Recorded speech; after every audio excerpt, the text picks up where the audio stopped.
बेटा अब आप बड़ी हो गई हो दोनों, तो आओ मैं आज आपको थोड़ा सा उठने बैठने और लोगों से मिलने का तरीका बताती हूँ।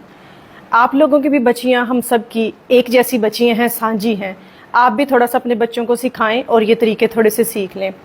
तो बेटा जब भी बाहर से कोई गैर महरम रिश्तेदार कोई ऐसे आते हैं तो आपने उनके साथ, अगर वो आपसे इस तरह गले मिलने की कोशिश करते हैं तो आपने ऐसे नहीं मिलना। आपने आके सलाम करना है या सर पे प्यार ले लेना है, जिस तरह बड़े बुजुर्ग प्यार करते हैं।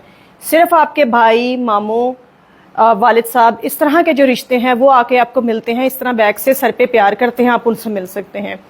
दूसरी चीज़ बेटा, अब आप बड़ी हो रही हैं तो आपने जब भी बैठना है तो बैठने के कुछ तरीके होते हैं। जब भी आपने किसी के सामने बैठना है, स्पेशली मेल पर्सन बैठे हों या फीमेल भी हों, तो कभी भी आपने इस तरह नहीं बैठना। अपनी टांगों को हमेशा बेटा कवर करके बैठना है, इस तरह या फिर इस तरह। ये बहुत ज़्यादा जो है वो एक सोबर लुक देता है, बजाय ये कि आप टांगें खुली करके बैठे। और दूसरी चीज़, जब भी आप बैठे आपने ये ध्यान रखना कि आपकी ट्राउज़र ने आपकी पिंडली को छुपाया हुआ है। जितना भी मॉडर्न दौर हो, जितनी भी आपकी दोस्तें आपको कहें कि तुम पेंडू हो, तुम शलवार नीचे तक ट्राउज़र पहनती हो, बिल्कुल आपने परवाह नहीं करनी। आपकी पिंडलियाँ छुपी हुई होनी चाहिए, पूरी टांग आपकी कवर होनी चाहिए, चाहे आप इस तरह बैठ रही हैं, चाहे आप इस तरह बैठ रही हैं, चाहे आप कहीं चल के जा रही हैं।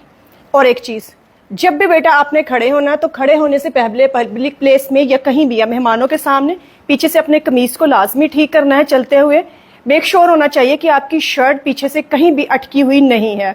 और एक चीज़, जब भी स्पेशली मेल पर्सन कहीं पे बैठे हुए हों, खवातीन के सामने भी आपने ऐसे ही करना है। आपकी कोई चीज़ ज़मीन पे गिरी हुई है या ज़मीन से आपने कोई चीज़ उठानी है, तो हमेशा एक तो अपने दुपट्टे को कवर रखें अपनी पूरी अपर बॉडी पे, और दूसरा हमेशा यहाँ गले पे हाथ रख के तब आपने झुक के अपनी चीज़ को उठाना है या रखना है, जो भी आपने काम करना है। कभी भी आपने दुपट्टा साइड से हटा के इस तरह झुक के चीज़ नहीं उठानी। और एक बात बेटा, जब भी कभी पब्लिक से आप गुजर रहे हो, पब्लिक प्लेस पे आप गुजर रहे हो, आपको जितनी भी शदीद खांसी आ रही हो, आप कोशिश करें कि आप उस खांसी को रोकने की कोशिश करें। जितना आपसे जब्त हो सकता है आप कर लें, अनटिल कि आपका वो बुरा हाल नहीं हो रहा, वो आपकी खांसी ज़बरदस्ती निकल नहीं गई। वरना सुनने वाले जो मेल पर्सन या लड़के वहाँ से गुजर रहे होंगे, शायद वो ये समझे कि आप उनको मतवज्जो करने के लिए खांसी कर रही हैं। अगर करने की ज़रूरत भी पेश आए तो मुंह पे हाथ रख के दबी आवाज़ में खांसी कर लें। ये वो चीज़ें हैं जो हमने आजकल अपने बच्चों को सिखानी चाहिए, और मैं अपनी बच्चियों को सिखा रही हूँ। आई होप आप भी अपनी बच्चियों को ये वीडियो लाजमी दिखाएंगे। जब तक प्लेट में खाना रहता है ना, प्लेट बड़े काम की चीज़ होती है, बहुत कीमती होती है और खाना खाया जाता है। जैसे ही प्लेट में खाना ख़त्म होता है ना, प्लेट क्या कहलाती है? गंदी प्लेट, गंदा बर्तन।